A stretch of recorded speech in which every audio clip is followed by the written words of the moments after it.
want justice. We want justice. Altaf Bhatt की लाश को वापस करो, वापस करो। शहीद अल्ताफ भट्ट की लाश को वापस करो, वापस करो। शहीद अल्ताफ भट्ट की लाश को वापस करो, वापस करो। का कत्लेआम बंद करो, बंद करो। यतीमों का कत्लेआम बंद करो, बंद करो। शरीफों का कत्लेआम बंद करो, बंद करो। बंद करो, बंद करो। बेगुनाहों का नया सिलसिला इन्हें शुरू किया है, हर एक को घर से उठाना, जिसको मर्जी जेल में बंद करना, एनकाउंटर करना। They were killed in cold blood. And look at the insensitivity, look at the shamelessness of this government कि इनकी डेड बॉडी तक इन्होंने पकड़ के रखी है। मैं एलजी मनोज सिन्हा को कहता हूं, क्या आपके यूपी में ये रिवाज है कि आप किसी के बच्चे को शहीद कर दोगे, उसके बाद लाश भी नहीं दोगे?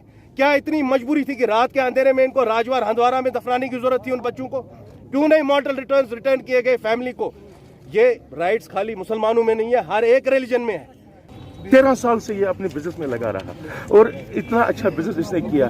अगर ये वहां पर मिल्टन सू का अड्डा बनाता था, क्या ये करोड़ों रुपए का वहां पर इन्वेस्ट कर सकता था?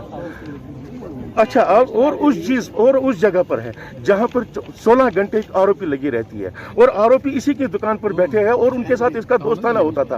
अब ये मतलब हम अपने बच्चों को क्या जवाब देंगे? यहाँ पर किसकी सेफ्टी है? हमें समझ में नहीं आता ये हिंदुस्तान की कौन सी पॉलिसी है या आरएसएस की कौन सी पॉलिसी है कि बच्चों को उठाओ, इनको कत्ल करो, फिर इनको लाश तक न दे दो।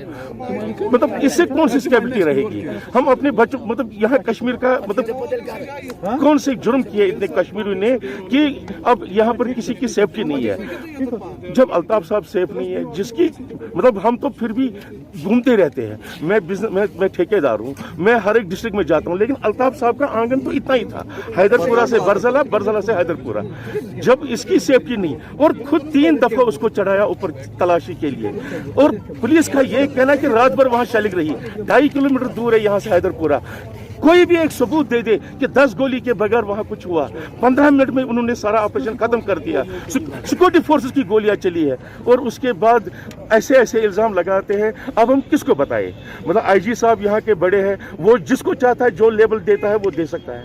अभी हम यहाँ पर आए थे और हमने यही बात कही थी कि 2 हमारे डिमांड्स हैं। एक तो इनकी प्रॉपर इन्वेस्टिगेशन होनी चाहिए, और अगर जो है पुलिस के पास प्रॉपर एविडेंस है तो उनको घर वालों को सामने आकर देने चाहिए, कि ताकि अगर उनके पास कोई सच्चाई है तो घर वालों को भी पता चले। क्योंकि घर वाले बहुत बड़ा क्लेम कर रहे हैं, बहुत बड़ा वो एलिगेशन लगा रहे हैं कि ह्यूमन शील्ड बनाई गई थी, और ह्यूमन शील्ड का दावा करना है बहुत बड़ी बात है। तो उनकी जो है जितनी भी चीज़ें हैं उन पे जो है तहकीकात होनी चाहिए। दूसरी हमारी ये डिमांड है, बार बार हम ये कहते हैं कि बॉडी जो है ये प्रॉपर्टी है घर वालों की, और प्रॉपर्टी जो घर वालों की प्रॉपर्टी है, बॉडी जो घर वालों को हैंड ओवर करनी चाहिए। दुनिया भर में हमने कहीं पर भी ऐसा कोई मुल्क नहीं देखा, कोई ऐसा आईन नहीं देखा, कानून नहीं देखा जो बॉडीज जो है घर वालों को हैंड ओवर नहीं करती। जो लॉ एंड ऑर्डर की प्रॉब्लम की बात करते हैं, बार बार फैमिलीज ये कहती है कि 5 या 10 लोग जो हैं वो फुरनल में रहेंगे। खाली हमारा मकसद इतना कि बॉडी जो है वो हमारे जो ग्रेवी यार्ड है वहाँ पर जो है दफन की जाए, ताकि उसके बाद जब भी घर वाले चाहें वो जाकर वहाँ जो भी उनके घर वाले हैं उनको याद कर सकें, जो भी उनकी जान गई है उनको वहाँ पर जाकर जो है देख सकें, उनकी कब्र पर जाकर बैठ सकें। तो बार बार हम ये बात कहते हैं कि इन केसों की जब तक इन्वेस्टिगेशन नहीं होगी, हम अपनी सोसाइटी में पीस जो है वो एक्सेप्ट नहीं कर सकते और हम आगे नहीं बढ़ सकते।